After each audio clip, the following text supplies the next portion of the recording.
Okay, podcast. Here we go. Facebook, Facebook, and YouTube. We are live here. Wanted to make a little adjustment here. So, pretty good game. Actually, it's not. It's predictable. Atlanta is a team that has no fight. They've got to move on from it. Matt Ryan. He's never been right since blowing that league, ironically, to this New England team. I expected New England to win this game.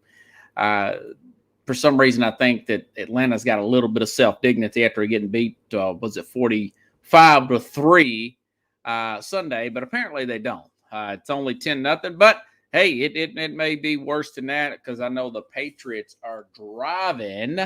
A few interesting games. I've got a few upsets that I'm going to predict everybody for this coming up weekend. And there's a unique opportunity for Jim Harbaugh that nobody's talking about. I'm going to talk about that. But first, there was a story that broke late this afternoon about Antonio Brown. And I understand that, COVID's serious and everything, and the vaccines. It's a pretty heated debate. And quite frankly, I'm tired of talking about it. But Antonio Brown is a former chef of his, has said that he has a fake vaccination card. This caused the Tampa Bay Bucks to put out a statement that they've checked all the cards and everything. They did their due diligence. And then you ask, and quite frankly, I thought about this. I read a lot into Antonio Brown last year when he had some issues, not just his legal allegations with the woman suing him for the sexual assault, but there was another story that Brown has a hard time paying people for services rendered, ditching people on like paintings. Just he's in one of those guys like, yeah, I'll pay you for it, but just go ahead and finish it for me. Some kind of work done on a house. Or he's that kind of guy. He ditches contractors and he picks a fight with them before. That's like a thing with him. So I thought about that before. Like, why would his former chef this outing for having a fake vaccination card? And what was funny about it is, and then Greg Allman, writer for The Athletic, put out that he owes a chef $10,000 for food and services rendered for making him food. He's a personal chef. So that was funny. It's like you start to know people by their habits. So from what I hear, from what's been reported, if you go out to eat to a sit-down restaurant with Antonio Brown, make sure that you have somebody watch him when he goes to the restroom towards the end of the meal because he's probably going to run out on the check. But it's all alleged, and he claims that everything's going to be okay. He was a leading receiver for Tampa Bay Bucks. Gronk will be back this week. Quite frankly, I think that take Tampa Bay in the points this week. That's the most irritated I've heard Tom Brady since losing to the Bears last year. He was really, really agitated. He went on a podcast with Jim Gray on a Monday. He's like, maybe we should do these on Friday. So I'm still really, really ticked off the way he played, particularly the way I played. And I heard the same tone out of Mike Evans. They've got Gronkowski back. Jason Pierre-Paul's having a good practice here. So I think they're going to play really well against the Giants. I know the Giants are coming off a bye week, but look out for those Patriots. I think they cover that 10 points Monday against the Giants, okay? And Antonio Brown, that just remains to be seen. Even if he did lie about it, I don't blame him. There's so much pressure put on these guys to get the vaccine, even though they're not mandating it. They're shaming people into it. I don't want to get them into that and sound like a recording. You guys kind of know where I stand on it. I'm not an anti-vaxxer, but I don't think things like this should be mandated to people in their physical primes who may want to think about having kids, knowing the fact that there's no long-term studies on the vaccine. But anywho, Okay, there's a lot of really big games on this weekend. Uh, from my understanding, now this may have changed, but last time I checked, the Kansas City Chiefs are actually favored against the Dallas Cowboys at home. It's anywhere from 2.5 to 3 points, whichever line or book you read. But I'll say this: the Dallas Cowboys, uh, the Dallas Cowboys are being viewed as a massive favorite. Some of the national personalities are saying that Dallas is going to destroy them up there. And somebody like me who really looks deep into these injury reports of these teams, particularly these high caliber teams, real popular teams, your Tampa's, your Kansas Cities, teams that had a lot of hype coming in this season, your Cleveland's. Now I'm starting to look intensively, even here at Nashville, the Titans daily injury report, the Arizonas of the world, Green Bay, all the teams that are meaningful. And I'll say this: 3 consecutive games on the defensive side for Kansas City. They finally got Frank Clark Pickles and Chris Jones, the 2 staples on that defensive line, finally started to play together these last 3 weeks. If you want to look at Travis Kelce, over 100 yards last week against the Raiders. Darrell Williams catching the ball out of the backfield. A lot of big play out of him, the running back there. I like his burst out of the backfield. Last year, I noticed that Mahomes was getting him the ball a lot last week, 5 touchdowns. I do think that Kansas City is now being overlooked as a complete disaster, a complete bust of a team. And I know that Dallas could possibly go up there. Colin Cowherd is saying that they're going to go up there and blow out Kansas City. They're going to run roughshod. That could happen. That could happen if they get their running game going early. Kansas City is not. But this Kansas City team, with Chris Jones back, with Frank Clark playing together consistently, with the offensive line giving Mahomes just a little bit more time, I actually think Kansas City is going to win this game due to that consistency. Even though the point spread, people were calling a 2.5-point favorite, the 3-point favorite. It is in Kansas City. I just think that this game is going to come down to who's better, Dak Prescott, Patrick Mahomes. I still like Patrick Mahomes over Dak Prescott. Pickle says the time possession. They could potentially, Dallas could get a rhythm early, get an early score, start to develop a running game with Tony Pollard and Zeke Elliott, and they could take control of the game and win the game that way. I just think that Kansas City is going to play up this underdog role. And I think that they're going to make enough plays to beat this Dallas team. And it's going to be close, probably be a 1-score game, like a 31-29, something like that, 33-28, some kind of play. It's going to be a really good mid-afternoon, 3:30 Central Time start time. Dallas can do that, but so can Kansas City. I think Kansas City discovered something last week. I just think that their defense and special teams is playing better, and that's all proven in the last few box scores. The Raiders only had 16 yards at home rushing. 16. I don't think they've allowed a guy over 50 yards the last few games. You know? As a team, their leading rusher had 16 yards. The Raiders as a team at home ran for 50 yards.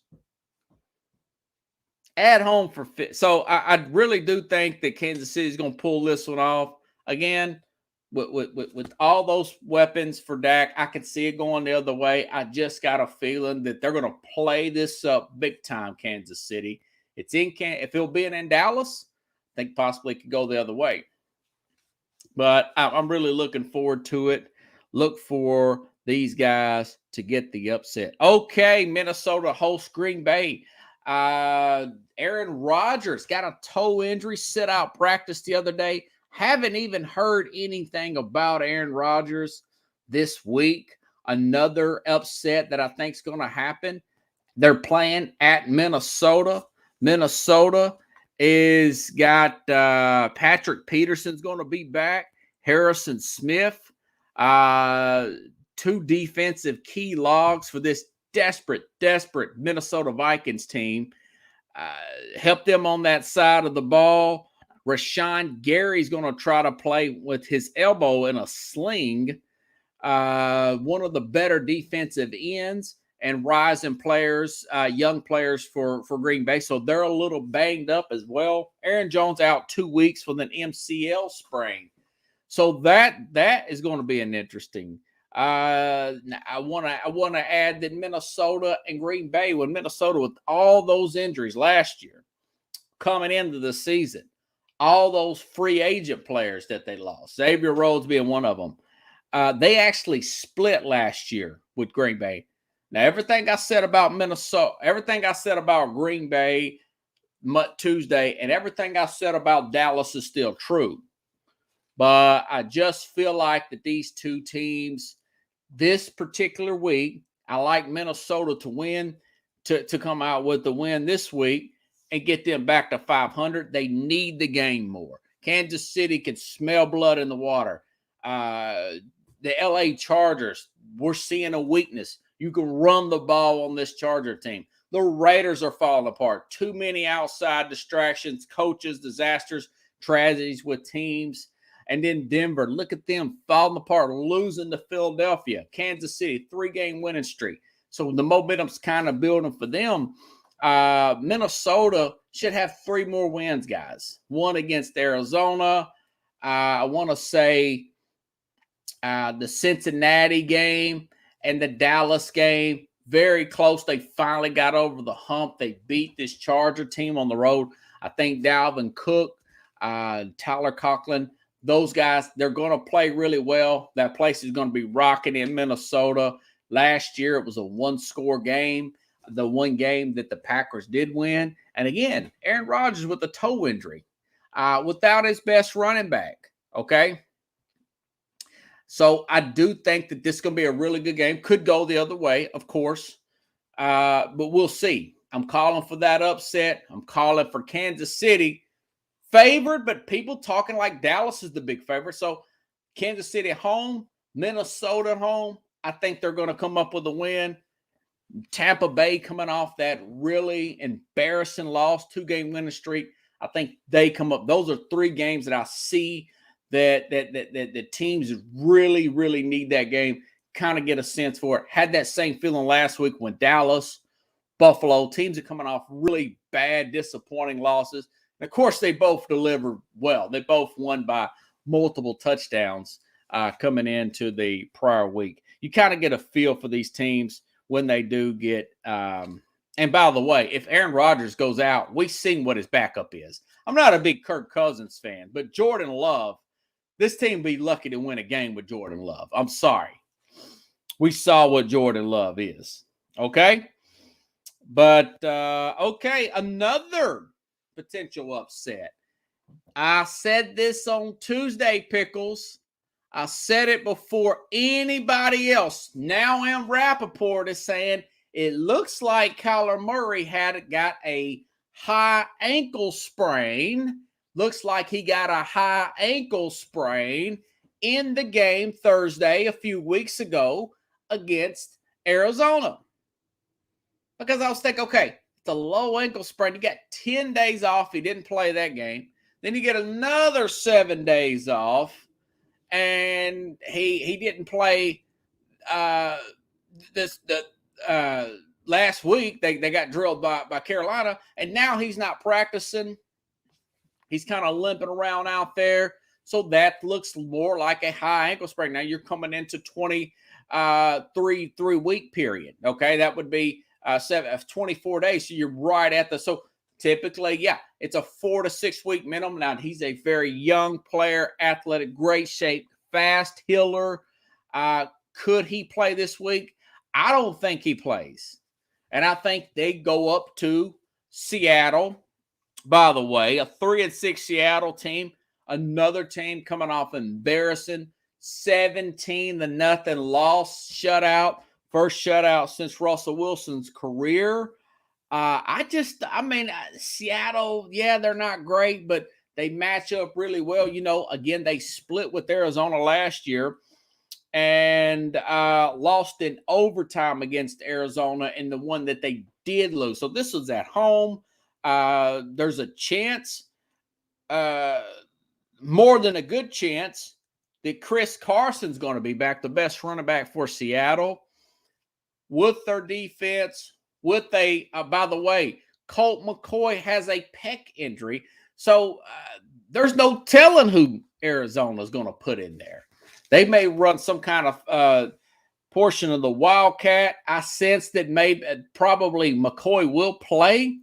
I think they're going to play. They're going to, they meaning Cliff Kingsbury, the coach there, he's going to drag this thing out and say, yeah, Cal may play. We're going to do a game time warm up. And then, Keller's not going to play. We're going to put Colt in.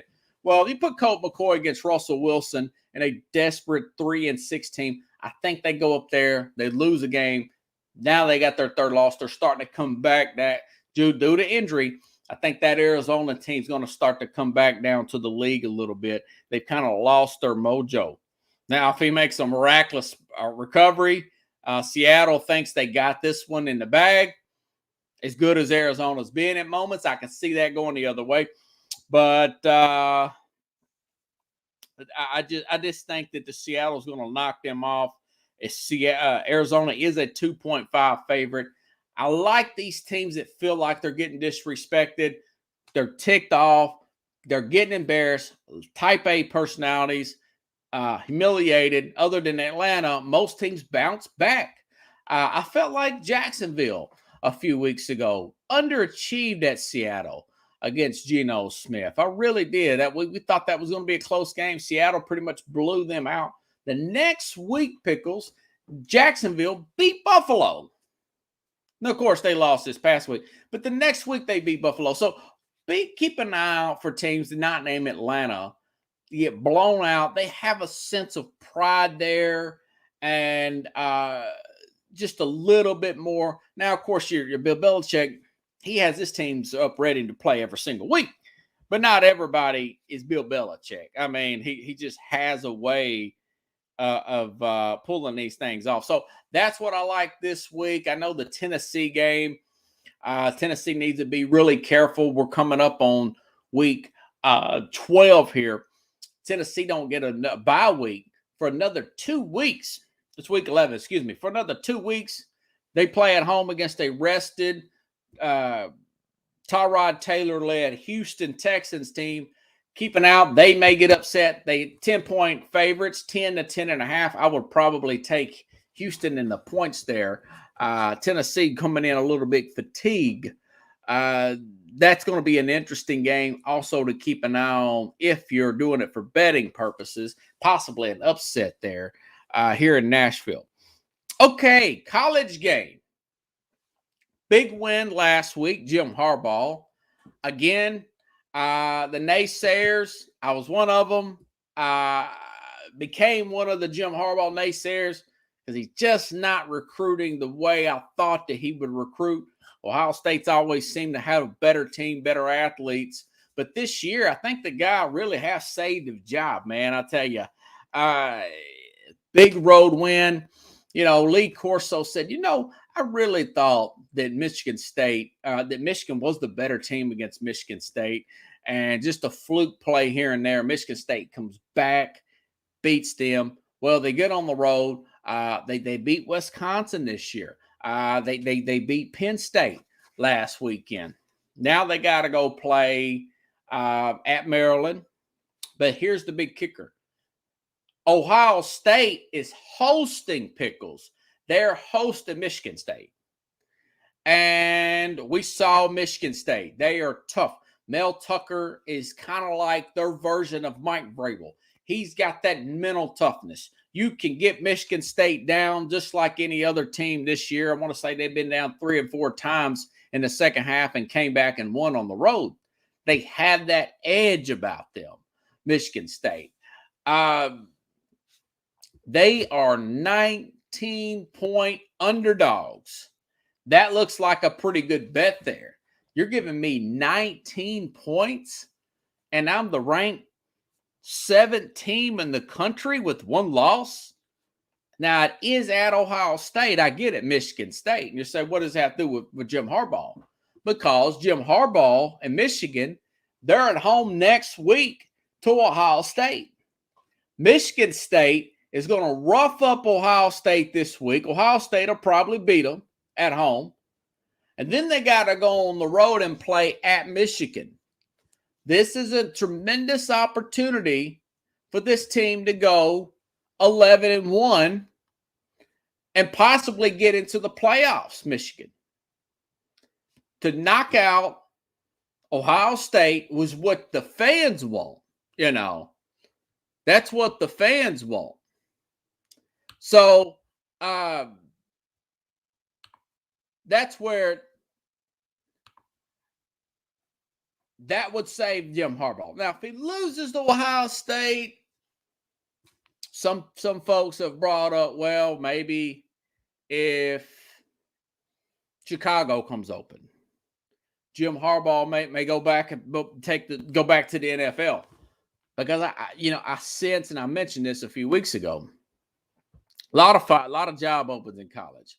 But with this transfer rule, with the NIL thing, with the new recruiting rules where you can recruit more now, you can recruit more. There's earlier signing days. This feels like a 24-hour job. 10 years ago, college was supposed to be easier than NFL.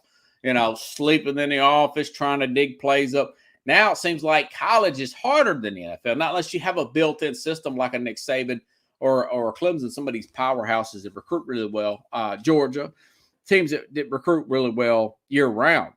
But I sense that, again, I'm not predicting this, but I think that this is what Harbaugh's thinking. We're going to go up there. We're going to knock out Maryland. And Michigan State is going to play Ohio State to the fourth quarter. It's going to be a 1-score game, maybe a 10-point game. They're going to rough those guys up, and then they'll come to our house at the end of the season. We're going to knock them out and maybe get a 4th seed in the playoff, pending on some help there. But a big Ohio State win for Michigan. Plus, Wisconsin's playing better. You've got, would you put Michigan in over a Notre Dame? Yeah, I probably would. Because they play some tough teams. They beat Washington. They beat Wisconsin. They beat Penn State. I had Michigan State beat at Michigan State 3.5 quarters there and lost that at the end. But, they can be looking ahead and lose to Maryland. But I think this team is good. I don't think they're in the league. Nobody's in the league. This is Georgia, Alabama. That especially Georgia. They're not in the league with them. I'm just saying this would look good for Jim Harbaugh if he could find a way to pull this off and beating Ohio State, Penn State in the same year, Wisconsin in the same year. That would be a great comeback story. Kind of coach himself, kind of like Brian Kelly. Brian Kelly, about 5 years ago, 4 or 5 losses one year. He's blowing up on the media. He's blowing up on staff. He looks like he's totally melting down, the coach for Notre Dame, and then gets a little bit of momentum, and now he looks like this team is very consistent. They're a top 5, top 7 program every year now, putting in NFL players. Nelson in there, offensive line, NFL guys, running backs, doing a lot better considering it's an academic school, isolated school. He's a really good coach there, Brian Kelly, with Notre Dame. But yeah, I'm interested to see how well that Ohio State Michigan State game comes up. It's going to set up a huge. Now, of course, Michigan State knocks out Ohio State. It won't quite have the effect, but Michigan, man, you got to beat Ohio State. This looks like a good chance for you to do it. Mel Tucker, not going to go to LSU. You sound like a $90-something million contract to stay at Michigan State. He's set for life, and we'll see. He's got off to a really hot start there. So we'll see how that one plays out. Okay? So that is all I have for tonight. You guys get back to the second half. I expect, I had the Patriots on the money line here. I didn't think that was a really big going out on the limb type of bet there or anything of that nature. If you guys like the show, share the show. Sunday, again, I'll be on the if you go on Facebook, Max, MACS Sports, you can find us there. Be on the Sunday Sports Show, Mac and Jack Show. You can find Northeast Streaming Sports YouTube channel around 7:30 a.m. Central Time. Jim Jeffcoat, former Dallas Cowboy, be on there. We'll be talking about this week in sports. So have a good week, everybody. If you want to contribute to the program, you can go to the ZELLE app. Sports Scope with the K, the word sports with the S, at gmail.com. That's how you contribute to the program. Thank you there, Pickles. Have a good night, everybody. And otherwise, I'll see you around 9 p.m. Central Time Tuesday here on Sports Scope. We'll break down what happened.